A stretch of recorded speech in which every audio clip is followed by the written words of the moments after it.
This is Sonic Perspectives, and welcome to the Road to ProgStock. And our first stop on the Road to ProgStock is the band Evership. This is Shane Atkinson and Beau West of Evership, and you're listening to Sonic Perspectives.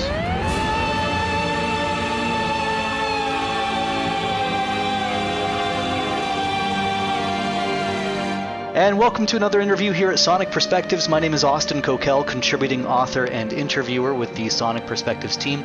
And we, my friends, are on the road to ProgStock. That's right, the second annual edition of ProgStock is coming to Rahway, New Jersey, the first weekend in October. And passes to the festival go on sale April 3rd, very, very soon. So in anticipation of all of that, we are starting a series of interviews with the artists performing at ProgStock.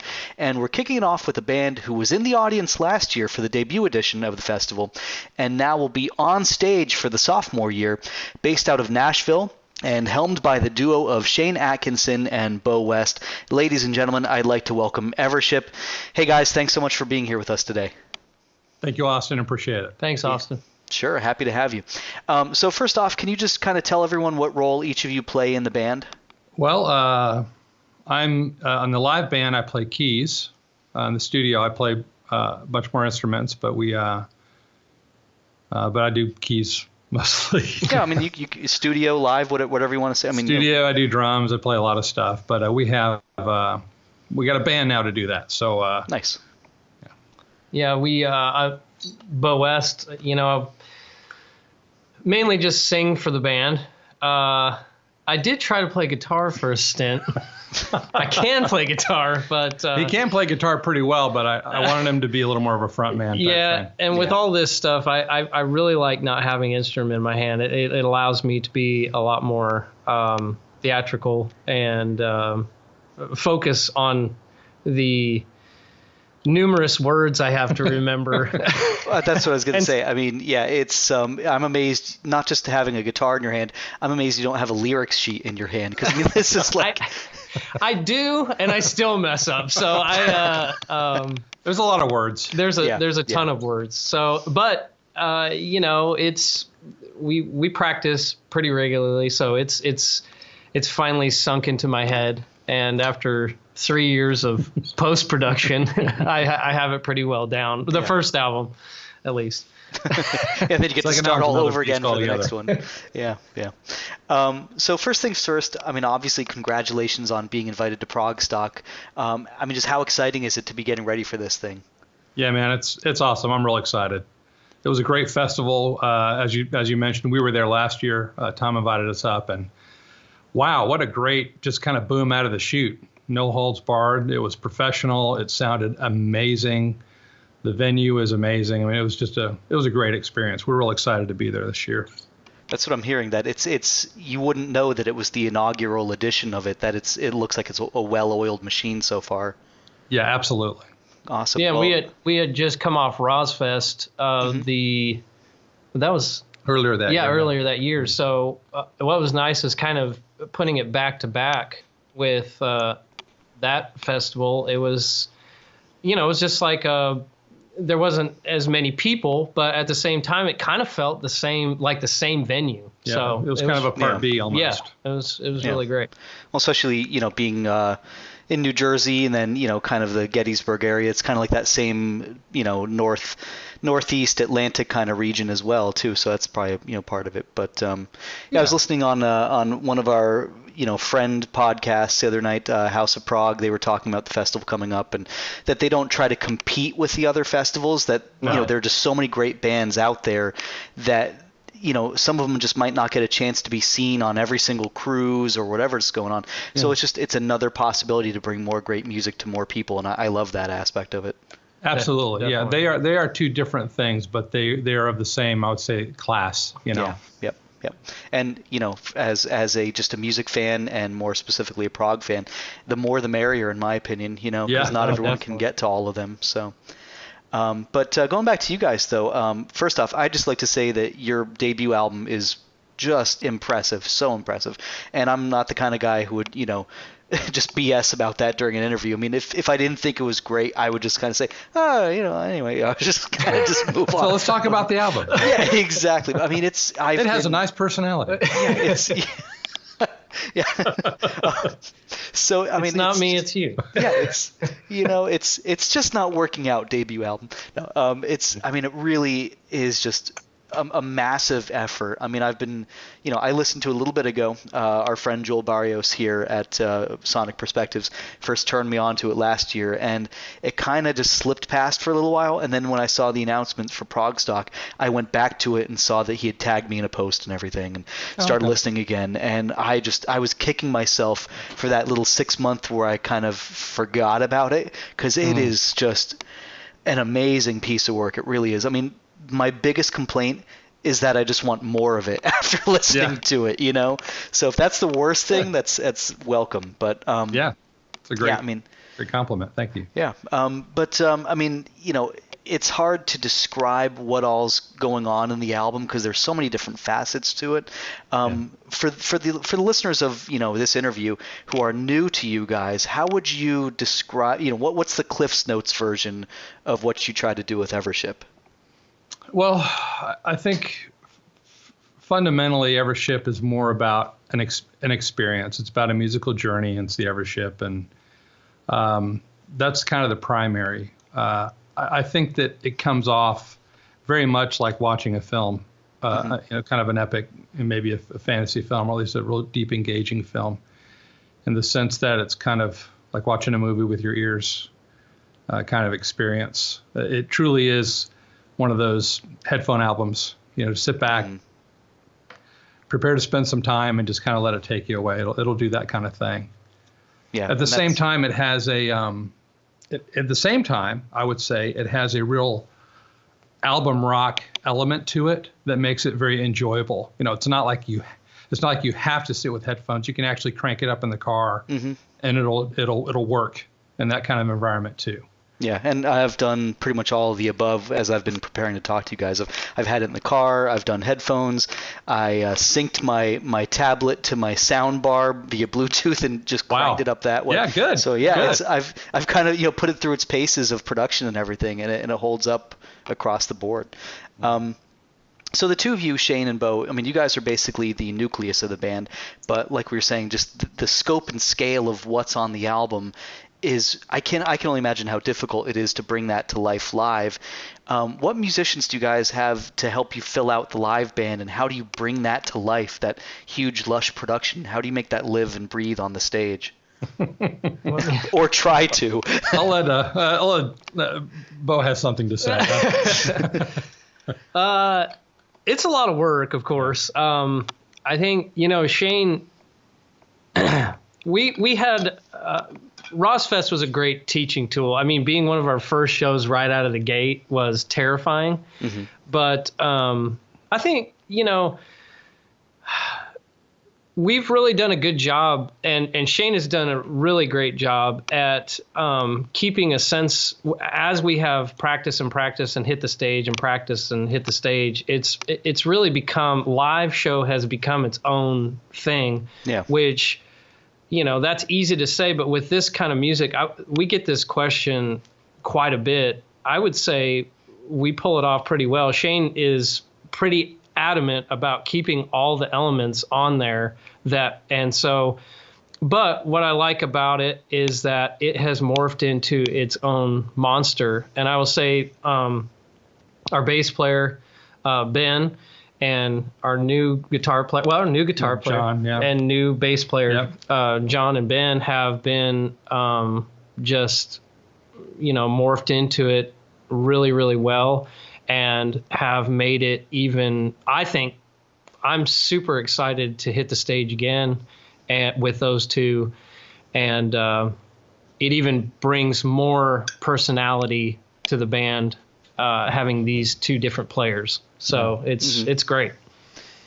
Well, and I do feel like live versus studio can be two totally different animals as well. Like, one of my favorite live albums of all time is Yes Songs, for example. And that's actually what I grew up listening to from Yes's earlier catalog, to the point where when I heard the studio versions, it almost felt a little like just I don't want to say stale, but just a little stiff to me. You know? Whereas the live version, it can just you can rock it out a little bit more. It's a little more raw and just kind of while you're still bringing the studio album elements to the live show, whether via samples or whatever the case. It's a little bit more dangerous live, which I think just makes it all more fun. Oh, absolutely. Yeah, there's no doubt about it. It's a circus in the sense of there's no net and you're on the trapeze and it's do or die. Yeah. Well, I'm looking forward to seeing it. I mean, I really am. It's going to be great. So that's basically as far as your live lineup. You've got new guitarist, new bassist John and Ben. Joel remains on drums. I remain on keys and Beau's playing guitar. We're transitioning the rhythm guitar player because Jesse has stepped down to pursue his own music stuff. But we're hoping to fill that very soon, and we have people in works for that. So. Especially because that is like, for example, in Silverlight, the acoustic guitar intro is kind of there's some very important rhythm guitar moments going on in that album. So absolutely, there's rhythm guitar is important. Like Beau said, we tried to pull this off live. I had Beau playing acoustic, and we just found out very quickly that it's not an accessory part. It's just too much. That's a critical role. There's classical work. It's not just straight up strumming. There's classical work. There's electric work too. There's support electric work that is very critical too. But anyway, that'll be taken care of really soon, and we'll be on the road. Good in the works with that. So. Yeah, and we're still 6 months out and then some. So you guys have got time. Yeah, we have time, and even the band the way it is now, it's phenomenal. It's just this band has really gelled. I call it the Rosfest band, but that. So when I got the call from George for that, not to spend too much time on this topic, but that band was really made up of guys. We have an opportunity to play Rosfest. Do you want to do it? You want to do it with me? Who do we know? Who do we go? It's go to your little black my brother. Let me get. I know. But then after that, it was kind of people started going their second ways all the way up to January with Jesse, and that was okay. The agreement was till Rosfest, but now I feel like the guys we have now, they've kind of just sink their feet in, they're just, they're on it. Ben's playing stick and bass, Nice. John's just all over. John's a classical guitar, by schooling, by major. And, he's just exceptional at this stuff. Yeah. And, it's going to be a good live band. And the nice thing is you guys are in the right city to kind of pick up musicians to, fill those slots as needed too. So that helps. Yeah. It's not like you're in Augusta, Maine or something, it's just some little tucked away corner of the world. It's like, it's Music City. So speaking of your brother though, I mean, in some of your past interviews, I've seen this little thing touched on called Brother Magic. Oh, yeah. Would you like to touch on what the story is with that? The Brother Magic. Brother Magic. Yeah, James and I, obviously growing up as brothers, he plays guitar, played drums back in those days, and keyboards as well. But that's not as fun, when you want to just jam. So we would do these. We would play concerts when we were kids. We'd open up the garage. My drums were in a garage. My parents let me set up. We had carpet all over the walls, and we'd open up the garage door, and James would put in his Mesa Boogie with his Les Paul, and we just play a bunch of what would now be called classic rock stuff, and the neighbors would pull out lawn chairs and sit in front. It was like this impromptu Woodstock, it was pretty cool. You're lucky because not all neighbors would be that nice about it with a bunch of teenagers, you damn kids, get off my lawn. This is on a Marine base, I guess, that was the stress reliever, I don't know. But so James and I, what's cool about my brother is, we have a similar musical lineage, not exact, but similar. And he's kind of an incarnation of Jimmy Page and Brian May and Santana, kind of all rolled into one. And that's not just bad. Kind of what comes out of his fingers. So when I want that, I don't have to explain anything to him, just from a production standpoint. Yeah.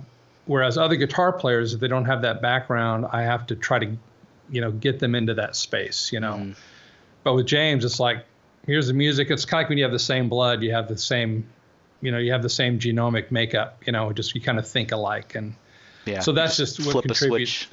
Just listen to the leads like on Evermore and Slow Descent into Reality. That's raw him. That's just raw James. Yeah. He just sometimes he comes to the studio, I have to hit record quickly because just when he starts jamming, it sounds amazing. I'm like, stop. God, we're missing out on all this good stuff. I'm missing out. Yeah. So I will have James.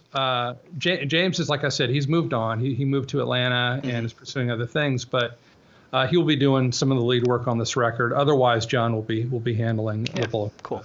Well, that's the nice thing. You guys will always be in contact no matter what then. So it's, Yep. Awesome. So, going back to family and everything, Shane, your story of how you started Evership and how you and Beau came together to, form, like I said, sort of this nucleus of the band. It's been talked about on there, but it's still an interesting history I'd like to touch on. Can you just give us the backstory of the band? Sure. Yeah, I could do it. I'll try to do it quickly. I was born in St. Petersburg, Florida. No. Basically, I moved to Nashville out of high school to get into music, actually the CCM industry. And I did that for about 8 years. And then while I had been in bands, I was mostly a supporting band for artists. That's how I made my living. And I had studios and stuff. I did commercials and things like this. But I got into this band called Curious Fools in the mid-'90s. It was an alt-rock band. And gosh, we were on 3 labels, and after the 3rd label, I just was worn out. My son was born. My first child was born, and we just finished the 2nd record. We were going on tour, and I didn't have it in me. I was tired of the music industry game. And it wasn't very, money is always, challenging in those environments, and so that was it. I was kind of done. I kind of just bowed out and went into computers and did that for quite a while, but the music never really stops. Like I stopped doing music, but music wasn't done with me. Yeah. And it just kind of it almost got, I don't know if you would call it a toxin, but it was something that wouldn't leave me. So I'd dream about it. It was just kind of oozing out of me. And so through all those years, I say maybe 10 to 15 years, depending on the fuzziness of when I kind of put my toe back into the water musically, I just kept documenting all the musical ideas I had. So really I had a tremendous amount of material by the time I stepped back into it in the 2000s. And I don't know. I just I looked through my whole catalog of musical ideas that I had. I had Broadway musical stuff. I had film score stuff. I had weird stuff that really doesn't have a category, maybe experimental. I had, and I had kind of solo stuff that would maybe be good with me and a guitar. And then I had stuff that was plainly band stuff. And I guess I didn't have a band at the time, but I thought the stuff I wanted to do the most was the band stuff. I thought there was enough of it to do 3 or 4 or 5 records. So that's the route I did. And so I spent a couple of years, actually wrote a software program to organize all the material. And then I just started culling it, throwing out the bad, keeping the good, putting it into piles, and said, okay, it looks like I kind of have, this is kind of a band thing. So I just kind of started doing the record. And it was a difficult thing because I was pretty much doing it by myself. James would show up now and again. He didn't live here at the time. He lived in Atlanta, which he returned to, but he was up here for about 5 years there towards the back half of it. So he was there to play stuff. And I'd have friends, Jamie Millard, who was in the Rosfest band. I bumped into him at a grocery store and said, hey man, want to play some bass? It's gonna really, there really was no plan. It was just to do something. And so it ended up taking, famous for saying about 10 years. It didn't I wasn't in the studio for 10 years. It just means that kind of moving out of this whole other career and getting a studio up again and buying instruments again and, just kind of getting my head back around that world. It took about 10 years. Yeah, I mean, it was like a total 180. So, I mean, of course, it'd take time to go from one profession to a completely different one. I mean, yeah, it was very, very challenging. There's a lot of life challenges in there too that don't need to go into. But there was a lot to overcome to get to where that first album came out of. That's why you have songs like Dream Carriers and Silverlight and Slow Descent. These are all kind of things from Ultima Thule. These are all things from my life, cast into metaphor, that just are kind of stories of kind of working through things. And then towards about 3 years in hindsight, about 3 years before the record was done, the singer that I had planned to sing on it, we'd always talked about, if you ever do an album, and you got to have me sing on your album. And he was a fantastic singer. I had sung with him in a previous band in the older days. And but he bowed out. He's like, I can't do it, man. I'd taken so long to do it. His life had changed. And so I was out of a singer. I was like, oh man, what am I going to do? I mean, I have all this music and nobody to sing it. It's way out of my range. And I don't know, that's kind of when Beau came into the picture. Yeah. Did you run into him at a grocery store too? No, but it's even more interesting. Yeah, a buddy of mine was doing a commercial for him, it was a Bridgestone commercial, I believe, a tire commercial, and those always have the best jingles, I find. Oh yeah, it's and especially in Nashville, you can imagine it was about fishing and country. And, yep. The usual repertoire. Yeah. So, him and Shane ran into each other, and they were doing this commercial. Well, Shane kept bugging him, saying, "Hey, I really want you to do this stuff," and my buddy Mike Preby, who is a backup singer on the album, he was like, man, I like it, but I don't know if it's in my wheelhouse, and I don't know if I want to do it, So he kept telling Shane about me, and Shane didn't want to hear it. He wanted Mike to sing on it. Like, yeah. This guy. Yeah. So anyway,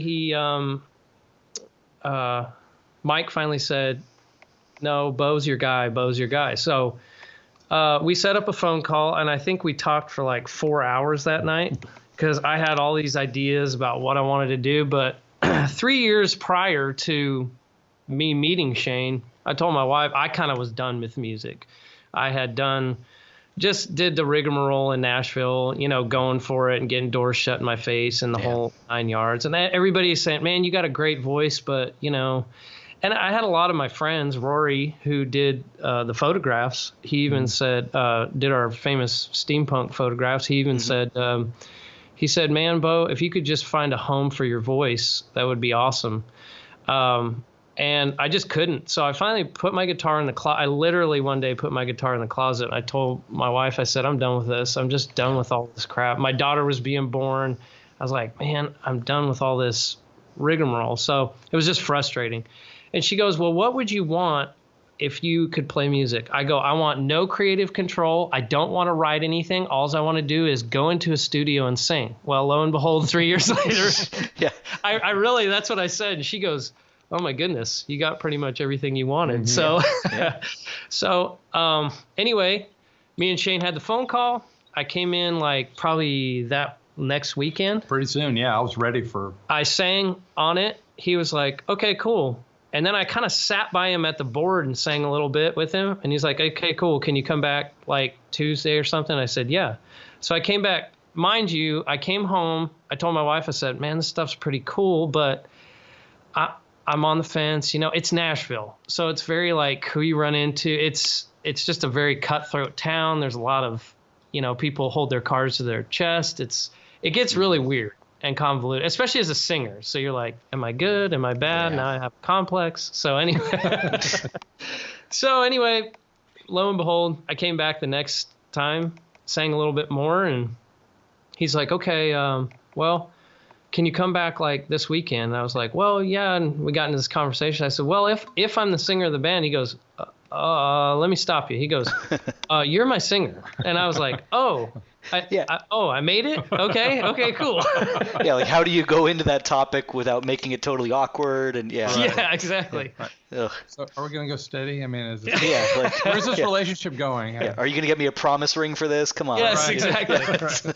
So anyway, lo and behold, there began our 3-year journey to this releasing the album. Yeah. So and keep in mind in those days, not all the songs that are on the record were fixed yet. I mean, I demoed a bunch of songs.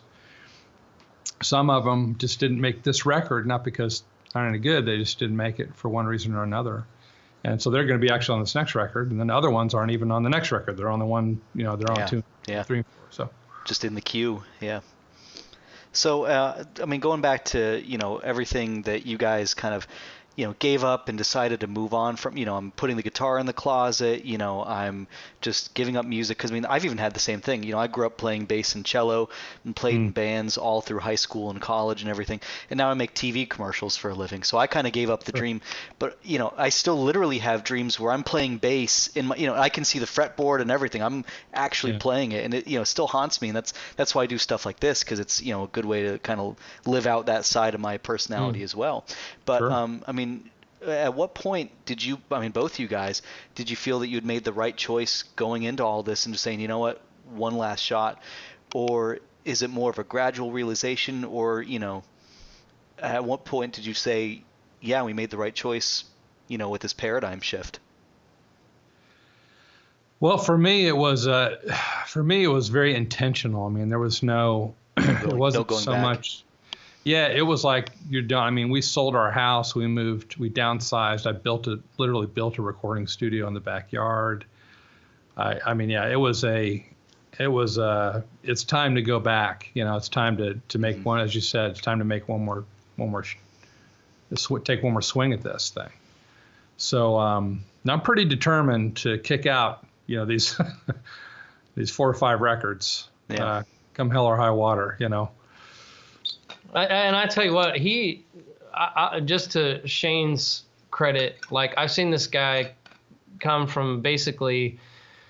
back into music. He's killing it. So I give him all the credit in the world for that, because some people just collapse one way or another. Like in music, I see people just like either shut down or, say I'm done, but he's pretty determined to, get going again. And for me, I would say that when the album came out, I told Shane, I said, man, I'm pretty confident even if we don't release anything. I have an awesome recording of my voice. It's phenomenal. I am satisfied beyond all. I said, you can release it if you want. That's on your thing, but I'm satisfied. And of course I'm glad we released it. Other people are glad we released it. And but that's kind of, to answer your question, I would say, as far as it goes now, there's just so much more of a peace to it too. It's a lot more peaceful, and with the PROG community especially, I love how excited everyone is about the music. It makes it that much easier, to just keep going. So. Well, that's the nice thing, that you guys are in this community where people will support you. It's the if you build it, they will come sort of thing. Definitely. And granted, there aren't a lot of us out there, but it's like loyal to the end. And it's as long as you keep putting stuff out and keep playing festivals and keep getting the word out, they'll keep coming back for more, especially when it's this level of quality too. So it's it's not like you're just some 3-chord rock band where it's a dime a dozen. It's like you guys you found the right audience, I think. So now going back to the album though a little bit, one thing that really impressed me, because I was once an English major myself, and really wanted to go into like writing and things like that. And as far as the lyrical content of the album, Shane, I mean, you're responsible for all of the content of the album, musically, lyrically, production. Like you're I don't want to say one man band, at least not with Beau sitting right there. Yeah, but I mean, I really was on that record, not to soak up all the credit, because other people did come in and play instruments now and again. Of course, Beau singing the whole thing, but yeah, as far as content, the music and the lyrics, that's my thing. Yeah, because I mean the lyrics, I mean especially Ultima. I'm probably gonna butcher this. Thule or Thule or not Thule. sure. Thule. Okay. I mean that one. I mean it just feels like it's like the Rime of the Ancient Mariner or something. You know, it's just this epic. I mean, and to think that, I mean, you just like, probably sitting at your keyboard just typing that out with some time or whatever. I mean, it's like lyrically really impressive. And I mean, do you have any kind of background in, I don't know what you went to school for or anything, but I mean, did you study creative writing or anything like that at any point? Because I mean, it really comes across in your writing.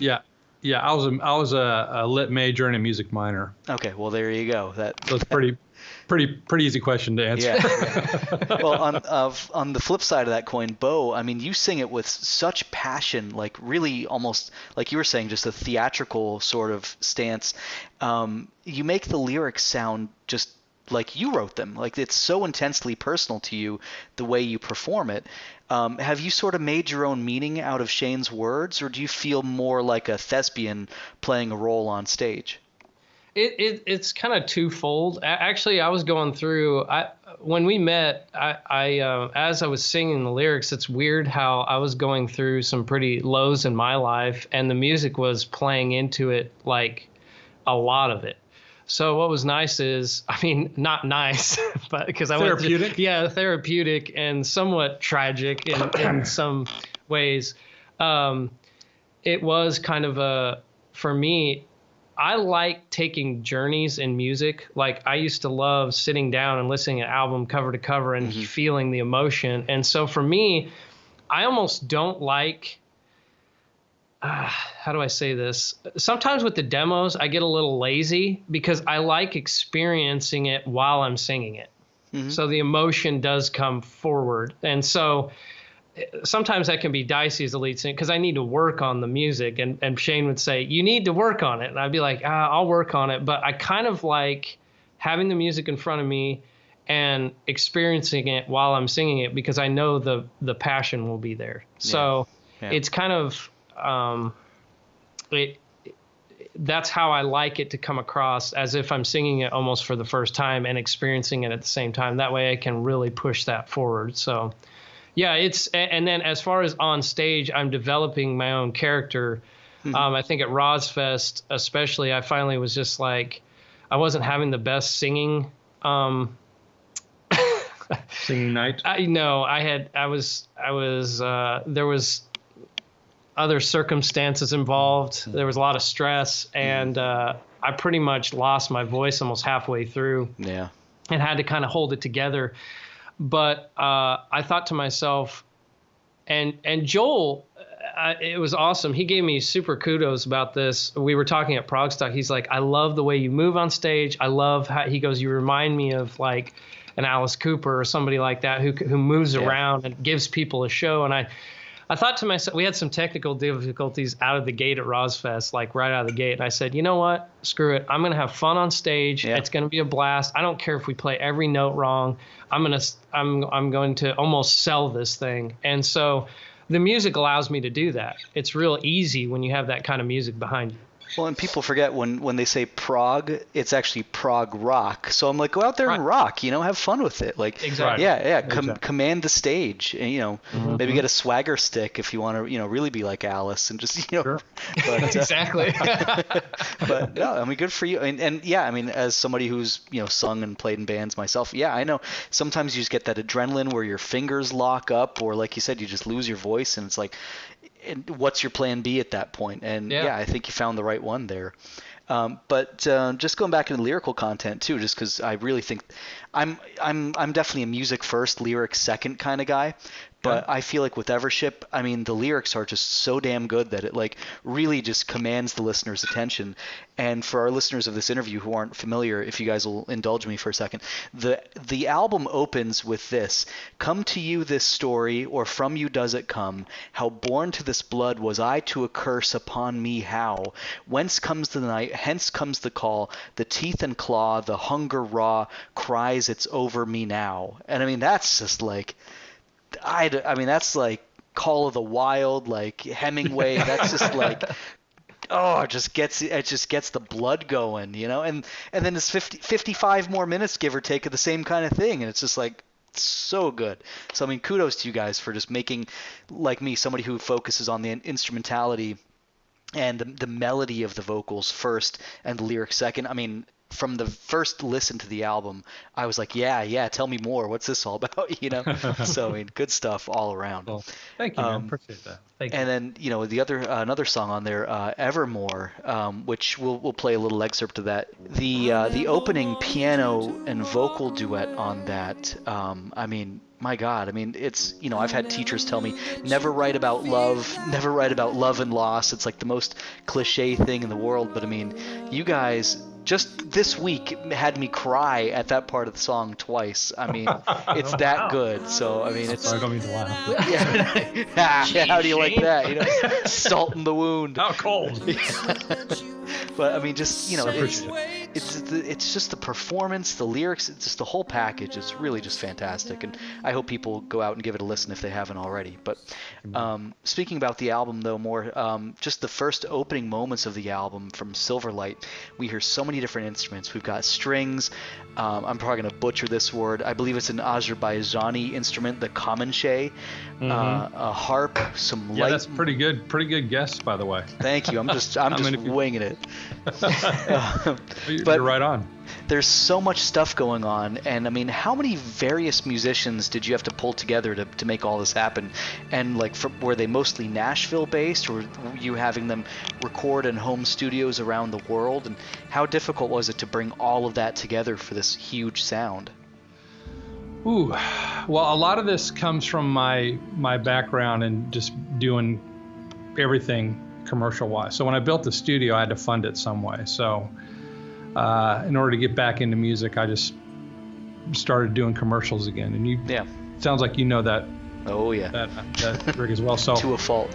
Yeah. So I had, I was the music guy. So the ad company would loop me in when they were doing a commercial or they were doing an industrial or anything like this, and said, "We need you to write music. This is for this. This is a soap commercial, or this is a Bridgestone commercial, or whatever it was. We want it to feel like, apple pie and South. We want it to feel, real techie and modern and abstract, and so whatever. So I had a fairly large system in those days of doing symphonic scores, and I did some film scoring too, some indie film scoring. So I had some pretty large sample libraries, a lot of experience with orchestration under my belt in those days. So while there were some live people, there's definitely some live violin and things like this. A lot of that was just kind of my orchestration chops with sample libraries and things like this. Yeah, although the choirs are real. Yeah, and actually, we'll touch on that in actually just a second here. Charles Heimermann, and I minored in German, so I'm probably over Germanicizing that. Yeah, you're not wrong. But it says Heimermann. His choir in Nashville. I watched the behind the scenes footage of you guys putting that together, and it's again just one of those accents that just pushes the album over the edge, in my opinion. The amount of where you decide to put the choir in there and where it is in the mix and everything really just gives it just that perfect little extra something, I feel like. And what was it like recording those sessions with the choir, and how did that relationship with Mr. Heimermann and the choir come about? So Charlie was actually one of the first people I met in Nashville in the late 80s. And have just been friends ever since. We've done all kinds of things together. He had... his brother was Mark Heimermann was a big producer here in town. He had all kinds of acts. He was always doing kind of symphonic chorale type stuff, Nashville chorale and symphony chorus and things like this. There's Nashville Symphony, there's Nashville Symphony Chorus. So he's all in those circles. It's kind of my connection to the Nashville Symphony and things like this. So he was working with the Nashville choir. It's just a lot of different things going on, but the Nashville choir was a professional choir group that they were a commercial group. I mean, they did commercials, they did stuff for Disney. They were just a choir that you would hire to do, like top notch. Yeah, choir type stuff, So I was at the end of the production. I really was kind of done, but just as you said, I wanted something to push it over the top. Yeah. I didn't have the budget to do something like a live symphony orchestra or things like that, right? So I did what I could do. Yeah. I was like, I actually know a guy. Yeah. Well, you've got connections. Who knows a choir. Yeah. I know a guy who knows people. So I said, I'm gonna just kind of feel this out. So I called up Charlie. I said, hey man, what would it take to get the Nashville Choir to sing on my record? I mean, just literally what? Yeah. 1,000, 2,000, 50,000. I mean, what is that? And so he said, well, let me inquire and see what they say. I'll ask. He said it was largely had more to do with whether they wanted to do it or not, frankly. Yeah. They were all artists. They enjoyed doing it and this and the other. So he came back and he said, they'd be fine with doing it, but they're disbanding. Oh my God. So I went, no. That's when he cued the no. And he said, there are a bunch of them that don't want to quit. He said, there's some people from the National Symphony Chorus, and there's some professional singers I know. He said, I'm making my own chorale. He said, so I'll do it for you. I said, okay, cool. So that's kind of what happened in a nutshell. So Charlie came over. We picked through the music. I said, so there's different kinds of choirs going. You may not realize it, but the strings and all this stuff, that's a mix of live players and samples of different libraries. A lot of stuff goes into kind of making that stuff, sure. really sound right and real and good in the mix. And so I had two or three choir things going on. You got the Mellotron choirs, you have some other, sampled church choirs, but then some of the stuff was so raw and just kind of hanging out there. And other stuff was just so big. I was like, you know what? Yeah, that can be a Mellotron choir. It'd be fine. I said, but what if that was like a real choir? Like the end of Dream Period, for example. What if that's just a big, giant, like Mormon Tabernacle choir type deal, So Charlie came over. We picked through the music. I kind of picked sections. I think this would favor a real choir. In other words, I think it would be better if it was a real choir than what's there. Other stuff was like, you know what? That's fine. It's bed. It's kind of buried back there. It's not a big deal. So we picked out those parts. Charlie scored them out for sopranos, altos, tenors, male, female, all that stuff. And we did one rehearsal. And then we went into a cathedral and just spent the day tracking them, doing kind of multiple takes. And in the studio, I kind of stacked them on top of each other, made them about 3 times the size. And that's what you get. Came out really well. I was quite pleased. Yeah. Had they heard any of the music before just getting the sheet music at all, or was it sight unseen pretty much? Well, it's sight unseen because the music wasn't released. I mean, okay. I didn't know if you had demos or anything, or okay. I mean, I did, but I'm pretty tight-fisted with things like that. So it was more about, and these are all professional singers, so for them looking at a score was good enough. Yeah, and I always feel bad for choirs. I mean, being not much of a singer myself, more of a symphonic kind of guy. I feel it's either in a foreign language or it's oohs and ahs. Right. It's like, all right, seven measures of rest. Ooh. Right. 7 more measures of rest. Yeah. But so I mean, again, talking about just all the different layers and layers of everything and all the different samples and everything.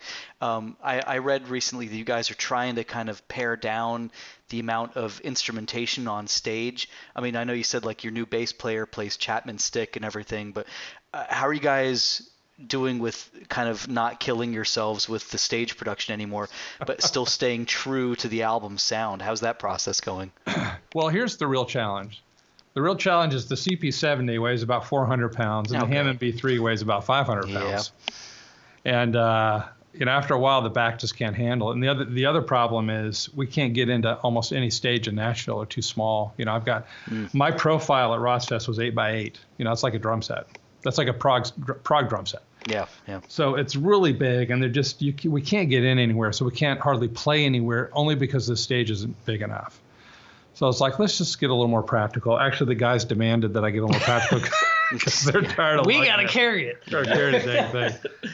So I'm backing down a little bit, but I got instead of the B3, I'm taking out a Hammond. It's a Hammond product. It's just an XK2. But So I've got that, and instead of bringing the real CP70, real piano or whatever, I'm just using a controller with some nice samples. So I'm just it kicked my profile down to about more like a 5x6 than an 8x8, and it's a heck of a lot lighter. Yeah. But other than that.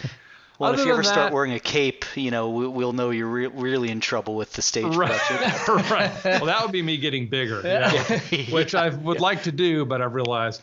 And then the theremin was another thing that it was a good idea, and it's fine on the record, but it's very impractical, we've found live.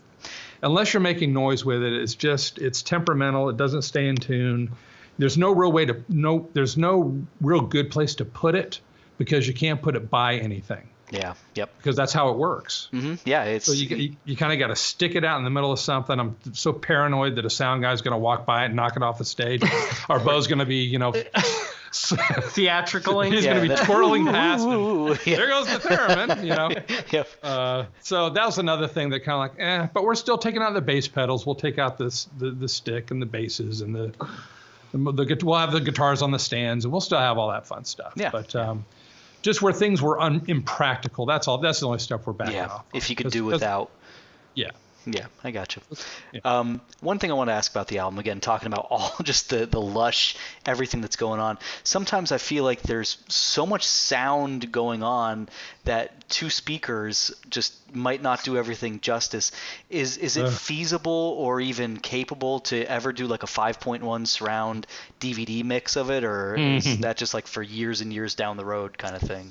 Yeah, that'll be years and years down the road. But I'll tell you what, that was something I was planning for album 4. And then when you realize what album 4 is, it'll make a lot of sense that I do that. But we'll leave that for a few years down. We'll check back, so a couple decades later or something. Yeah. Oh, hopefully not that long. Yeah. Maybe 3 or 4 years later. Yeah. But no, that would be really fun. But we've got to move forward. I've got way too much material. It's got to get it out there, and that'll be a fun kind of second round, Or when Steven Wilson's like 80 years old, he can do a 40th anniversary remaster of everything. Or the anniversary remixes. Yeah. He'll be sitting there with like Mr. Burns with his head in a jar or whatever next to him. So speaking of the future versus the past, there's a transition for you.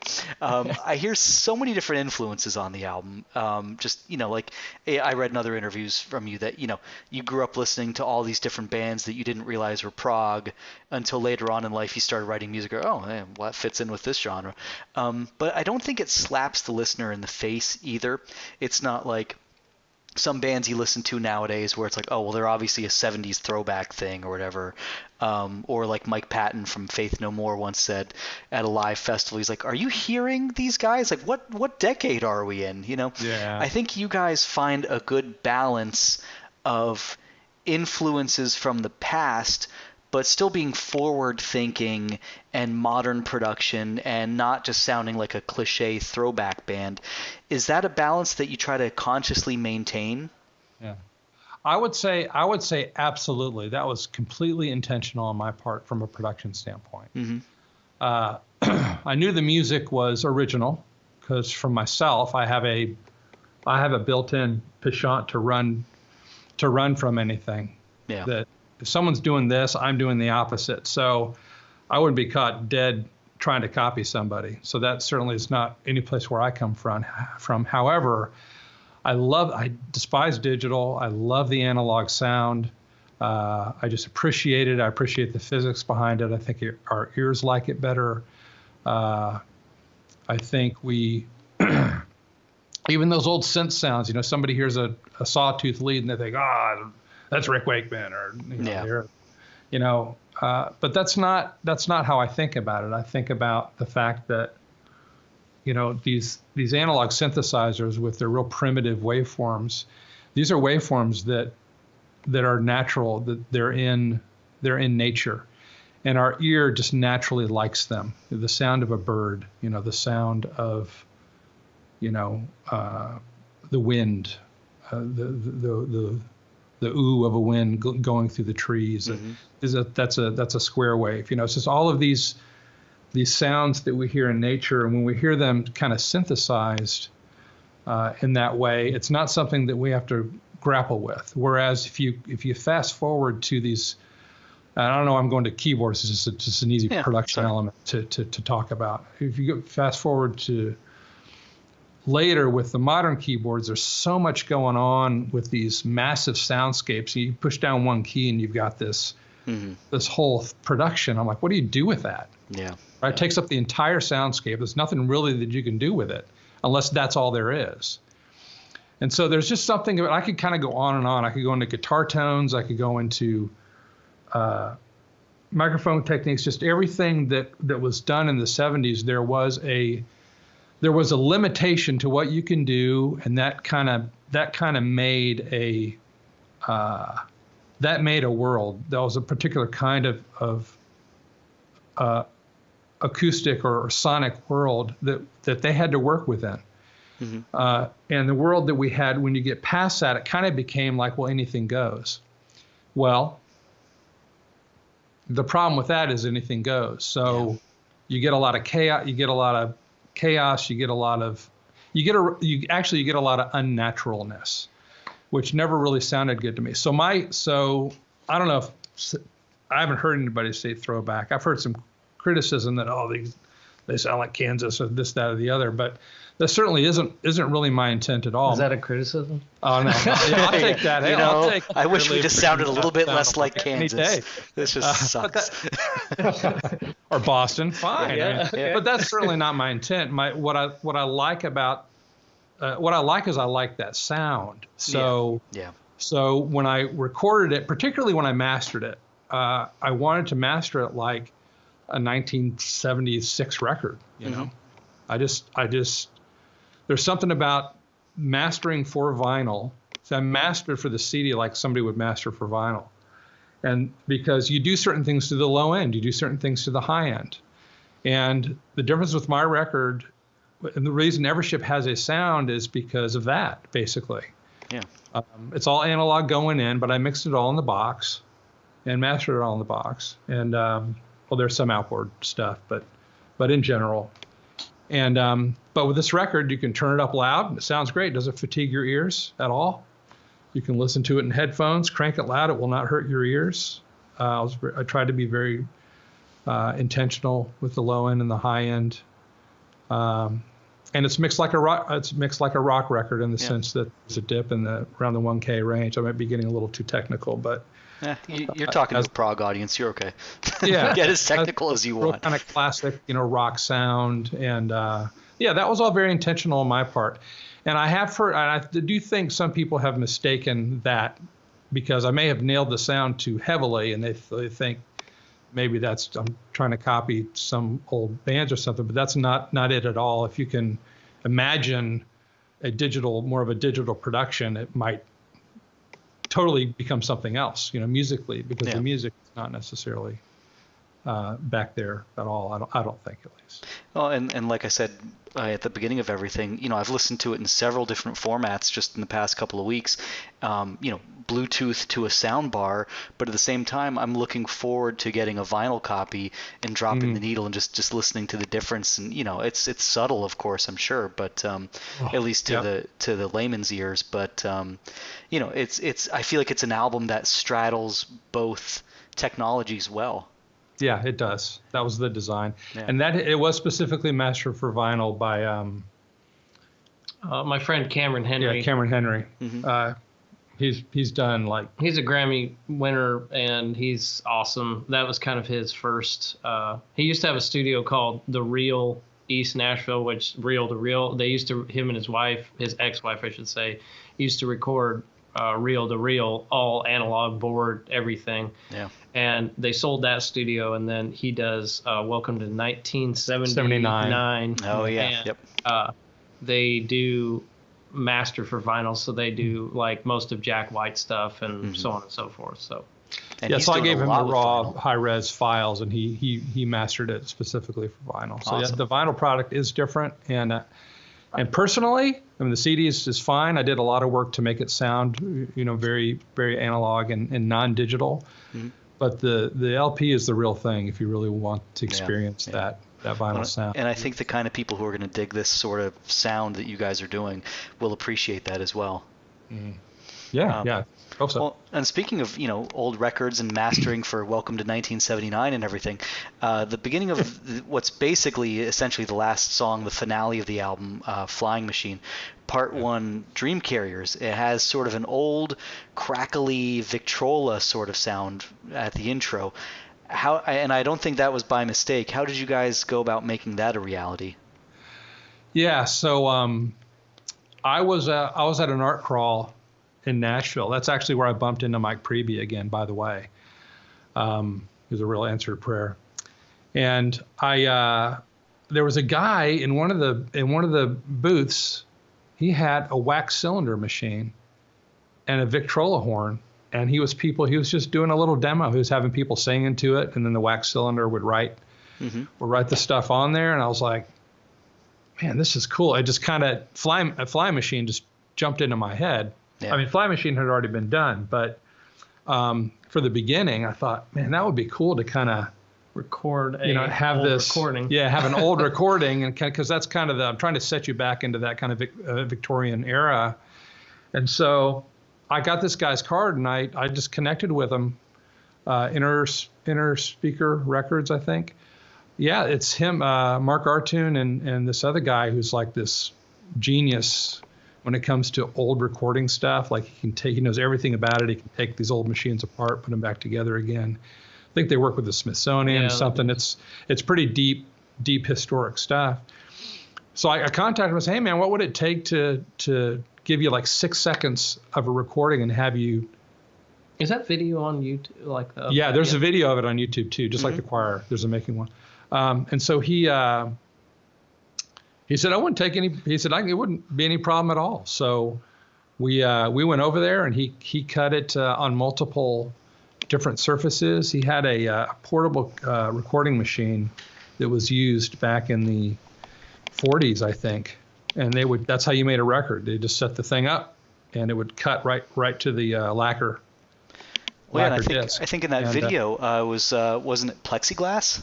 Mm-hmm. Yeah, so he ended up, after all the sound that we wanted, I wanted it actually done. I wanted it done on a Victrola, but you can't get that material anymore. Mm-hmm. You can't get those lacquers anymore. Yeah. They don't make them. So makes sense. So he tried a couple of surfaces materials, and he ended up with plexiglass, and ended up giving us the best results. So he cut like one or two sides of it. We listened through it. He rubbed it with steel wool. We just got it as scratchy sound. Yeah. But so what that sound is it's that song cut with a lathe with the real 30s 40s lathe. It's from France, whatever. And then we recorded it with a nice ribbon mic through an old tube Schoolhouse record player. Wow. And that's it. That's the beginning of that. I know it's a lot. It was a lot of work for 6 seconds, but I think it sells the song. It sets it up. That's kind of the point. Sometimes you have to go to those extremes, to get what you want. Well, and it just goes to show, to me, what all goes into an album's production that people kind of take for granted as well. Yeah.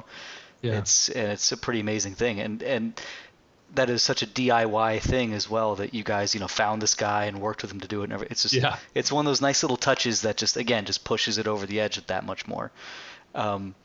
Well, so, I mean, just kind of last couple little bits about the album before we move on to talking about ProgStock a bit. Now that the album's been out for a little while, in the prog community, and I'm not trying to pigeonhole you guys into being just a prog band, but let's face it, you're being embraced, I think, by that community, and in that there are a lot of guest appearances that either live on stage or appearing on someone else's record or having someone appear on yours. Have there been any rumblings of that with anyone for you guys, or anything you can kind of tell us about, or anything hush hush you have to just keep a secret for now? Yeah, not really. I mean, it's kind of hush hush. We've I don't know. Yes, but I don't feel like I would have liberty to say anything about that. Fair enough. You can plead the fifth. No worries. Yeah, I can plead the fifth. And nobody on the album. Yeah. No, there's nobody on the album. No. The next Evership album is just all Evership. But, Gotcha. Yeah. So how are things going with the next album? I mean, what stage are you guys at in the production? And can you tell us a title or working title or anything about it yet, or hush there as well? Sure. I'd love to talk about it. Start that process of talking about it. Where the demos are done. Like I said, most of the material is written, so it was more of a matter of choosing the next stuff. You know, this album really is made up of a lot of the material that didn't get on the first one. So again, not because it wasn't good enough for the first one. It's just, you know, yeah, it's a numbers game, just with it's a numbers game. These fit. This one didn't. You know, this one's too long. We got to push it off. So it has kind of the remainder of that, and then it had a happy accident. I ended up writing a song that I thought would be actually relatively short. By the time I was done, less than 10 minutes. Yeah, less than 10. Really, I actually thought it was going to be. Which for us is not the typical Prog band. That's a radio edit. Yeah, right. I think our shortest radio edit is 4.5 minutes or 7 minutes. Or I don't know. But anyway, I thought this was kind of going to be kind of just a nice little kind of a like 4.5 minute, you know, song, little deal. Well, it ended up being 28 minutes. So I don't. The next record was going to be, the working title is Evership 2, but it might end up being something else, because now I'm in a 2112 situation where I have kind of a whole side is like this. Its own personality. Concept album. Got an epic ready to go. And then these kind of, you know, 4 or 5 unrelated, you know, songs. Yeah. So the title may change to something else, but we'll call it Evership 2 for now. Yeah, working title. So do you think you'll be ready to debut any of that material at ProgStock this year, possibly? Yes. Nice. Cool. So we'll play a couple of songs live. Very cool. Of the new record. And if I can do it, that's a big if, but it is my intention to try to get the record out before ProgStock. So if the creek don't rise, we're doing good. We did one song at Rozfest, which will be on the album. Yeah. We'll do the opening cut. We'll play that one for sure, and then another one from the record. Well, speaking of ProgStock, I mean, as we touched on at the intro here, you guys were there in the audience last year, but this year you've been invited to perform. So what's that like, going from fans to performers from year 1 to year 2 of the festival? Yeah. It's an honor, of course. Tom and I met at Rozfest and kind of hit it off, and we're both Belgian beer lovers. So we had a nice conversation about that. He was at the time doing some management work for a band called Circuline. And now he's, you know, ProgStock was probably cooking back then as well. I just didn't know, but that's kind of where he moved his focus. And we had talked with Tom actually about doing some Evership stuff too, as far as management, and that's an open conversation. But you know, towards that end, he said, he said, I definitely want you to play at ProgStock. So if that's something you're interested in, of course it is something we're interested in. Yeah, definitely. So we're thankful, and we're pleased to be part of that. So he invited us up just to check it out, and we checked it out. We're very, very impressed, and we are super excited. Yeah. Nice. So what do you think of the venue and Rahway, New Jersey, and all that? Looks like a pretty good place to have it. Yeah, it's a great. I wasn't sure. I've never been there, so we went there, and the theater. I love the theater, and so, like I said, it reminded me of the theater in the Rozfest stage, the theater. So it was almost identical type of venue, but bigger. Yeah, and that's nice. So the sound was phenomenal, and I'm excited to go up there and just tear up the stage. Let it fly. Yeah. So. Funny thing is, apparently I had never heard of Rahway before myself. I mean, I live in South Carolina, but I did some Google Mapsing, and I found out apparently I lived about half an hour away from there when I was a kid back in the 80s, and I had no idea. And I don't think I've been to New Jersey since probably 88 or 89. So it's a welcoming home for me for when I go to the show as well. So should be interesting. Nice. Yeah. So do you have anything special special planned for the stage show at ProgStock? Any new production elements, new Victorian era costumes we might see, anything like that? Well, that whole thing was Beau's idea, the costumes. I had enough on my plate to try. I should say apparel, or I shouldn't quite call it costume because that seems a little insulting. But no. I think it looks great. I don't walk around like a mad composer normally with my period cummerbund. Like my one of those bumper stickers. My other car is a whatever. It's like my other outfit is mad scientist. Right. But yes, I mean we'll do something for sure. I mean we're very much interested in not just getting up and playing the record. We're very much interested in getting up and putting on a show and making people glad they came and making them interested in the music and wanting to hear it again. And so we'll do something special. The music demands it. Yeah. Right. We're not going to get up there in jeans and a t-shirt and just play the album. It's not cohesive with what the music demands. And it doesn't do it justice either. Yeah. The thing about the being quote unquote my idea of the steampunk era, Victorian era. It was his idea. It was my idea. But I tell you what, it kind of went along with the emotion of the album. The Flying Machine, especially, that's one of the first songs we recorded was Dream Carriers. So for me, it immediately jumped on my head and it kept going from there. I kept putting everything, even like Silverlight, I was thinking like Van Helsing, it was like every single turn on the album just begged for that. I tell you what, the new album, I'm gonna let it speak to me a little bit and see what ideas I come up with. Hopefully, it's not anything crazy like Guar type of outfits, but you'll be Odorous Orungus's little brother from now on. Yeah, exactly. But it was nice having it kind of match the music in a way that was natural. So we'll see what happens this year. Yeah, it'll be fun. Whatever it is, we'll come up. Yeah, exactly. Nudge, nudge, wink, wink, say no more. I gotcha. Yep. All right. Are there any tour plans coming up for Evership? Anything going that way, or is that sort of on hold while you guys are working on the new album? I would say we'll start playing a little bit later in the year. We got to nail down this rhythm guitar player, but as soon as that happens, I want to get these new guys on stage. I don't want to go onto ProgStock cold. So we'll play some. Cool. Maybe once a month or something, as soon as we can get out there. But we're definitely heads down the record. We're tracking drums now. You asked where we were in the record. I don't think we ever asked you. I answered you.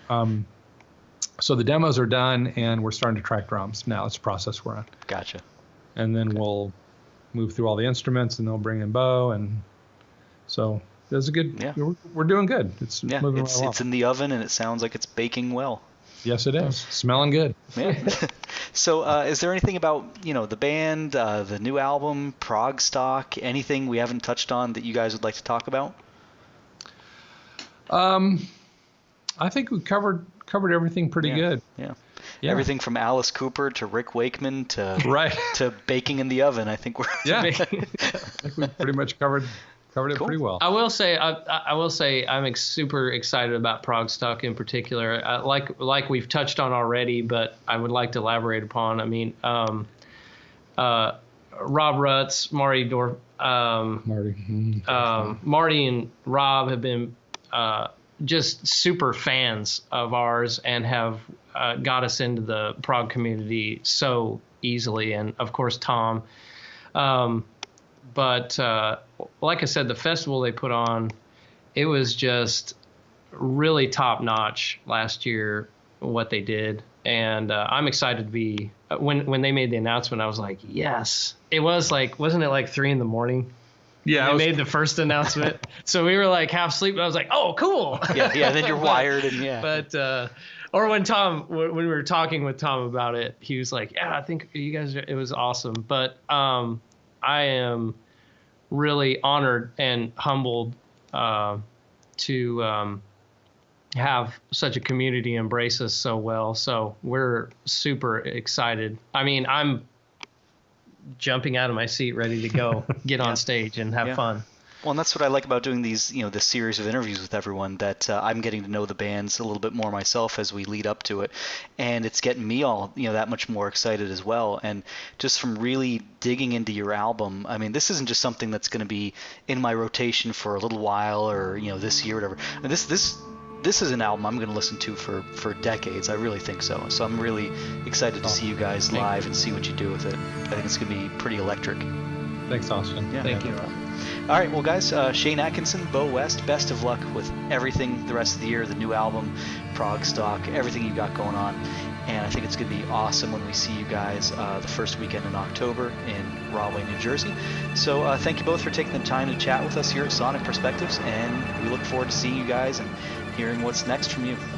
Awesome, man. Thank you so much. Appreciate it. Thanks, Austin. Thanks, guys. Hey, thanks everyone for listening to this interview. Once again, this is Austin Kokel from Sonic Perspectives, and I'll leave you guys now with the rest of the song you heard at the start of this interview from Evership's self-titled debut album. This song is called Silver Light. Remember, you can follow us on Facebook, Twitter, and subscribe to our YouTube channel and podcasts for more videos and interviews to come, and all of those links are on this page. Don't forget, ProgStock passes go on sale April 3rd, and the festival happens October 5th through 7th in Rahway, New Jersey, with bands like Evership, as you heard here, IQ, Mystery, Dave Kersner's new band, In Continuum, and more, with more announcements on the way, and we will see you guys there. Thanks again for listening. Come to you this story from you does it come? Born to this blood, was I to a curse upon me? How? Whence comes the night, hence comes the cold, the teeth and claw, the hunger roar, rise, it's all.